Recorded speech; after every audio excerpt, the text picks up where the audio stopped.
Pour cette vidéo, on va parler des bavurages. Dans l'exemple que j'ai ici concrètement, c'est une pièce qui est surfacée en fraisage. Donc, les bavurages, que ce soit notre brut qui provient de la salle humaine, on va ébavurer nos faces au départ avant de faire une première opération. Et après chaque opération, dans notre cas de surfaçage, on va ébavurer avant chaque opération. Donc, juste pour ébavurer, je peux me servir de l'étau qui est sur l'établi. Je vais utiliser ma lime douce, comme précisé dans la gamme. Puis j'ai un arrêt qui est vive ici parce que je viens de surfacer la face ici.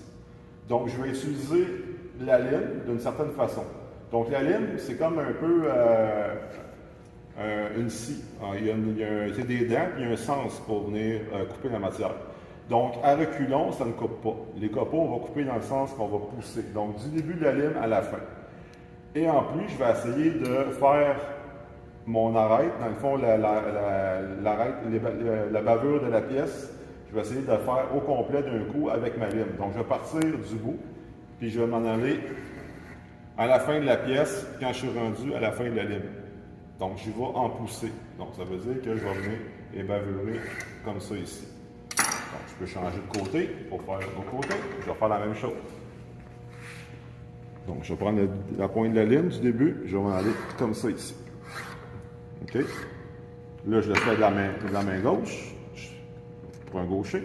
Je le fais de la droite, je peux le faire de l'autre façon. Je vais faire la même chose. Donc, je vais m'en aller comme ça. Donc, j'utilise toute la lime en poussée, puis je fais toute ma raie au complet. Ça fait un plus beau fini.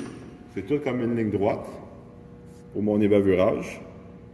À comparaison que si on le fait improviser un petit peu, qu'on y va en petits coups comme ça, comme souvent on le voit, bien, ce qui fait que c'est tous des coups qu'on donne, puis notre arête est toute saccadée avec des coches un peu. Donc, si j'y vais du début à la fin, je trouve à briser l'arête vraiment d'un trait continu, qui fait un plus beau résultat.